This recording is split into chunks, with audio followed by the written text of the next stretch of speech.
Hi, brothers and sisters. Today is March 10, 2025. I received a dream this morning a little after 8 a.m. Okay, I'm going to get right to it. I wrote it in my notes and I'm going to read it. Okay, here we go. I had a dream I was in a train going somewhere. And as I was walking into a room, a woman and a man were coming out of that room with their three pit bulls. They had a hold of the three pit bulls, but I knew in my spirit while they were coming out of that room, one person was killed inside that room. When they came out, I saw them and I assumed that everything would be okay because they got a hold of the dogs, but they didn't because they came at me and now they were loose. I was saying to the pit bulls, okay, and trying not to look at them and just act like they weren't there.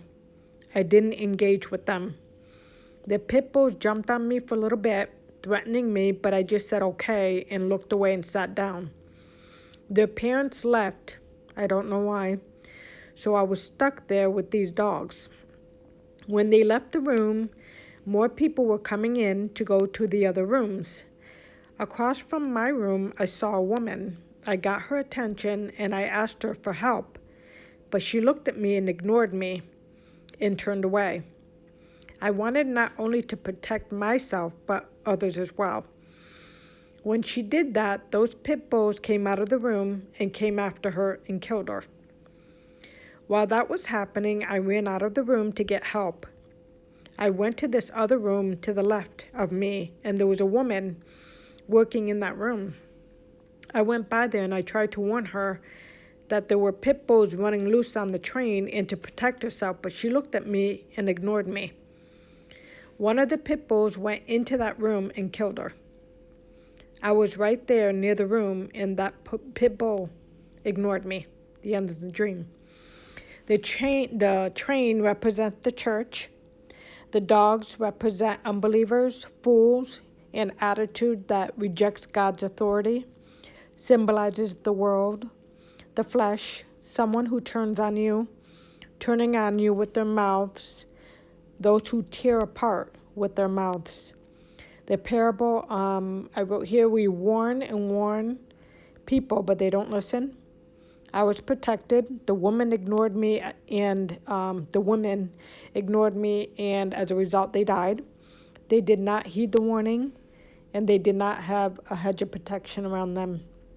Now, here's my testimony. I want to talk about myself a little bit here. It says, ever since I started getting dreams in 2016, I would warn my family, my friends, I would warn clients, people I didn't know personally.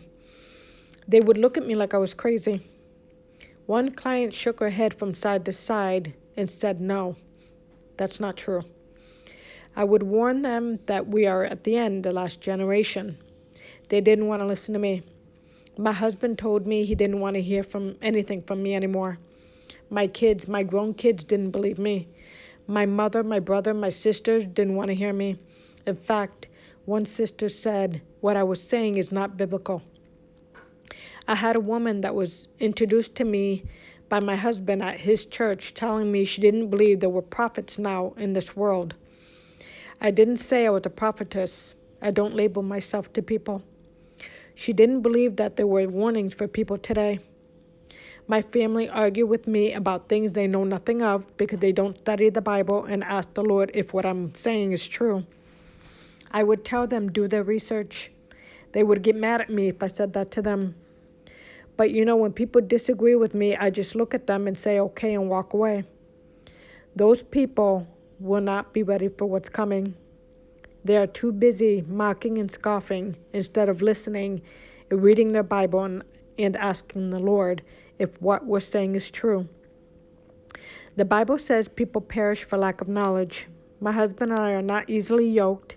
We don't talk about the Lord together because he doesn't believe what I'm telling him. I can't get to my kids and my family in New York to believe what I'm saying.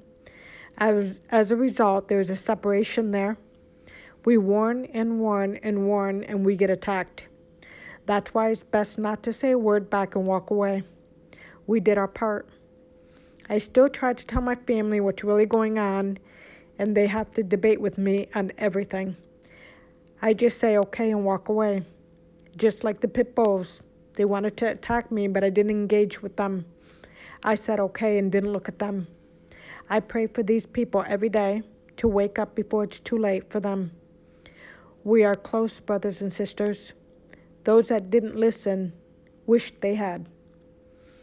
By the way, I have a pit bull, and he's awesome. So not all are bad. That's it, brothers and sisters. I love you. And also after this, I am going to put a short video up. I got another message from the Lord via text. Okay? That'll be coming up next. I love you. Have a good day. Bye-bye.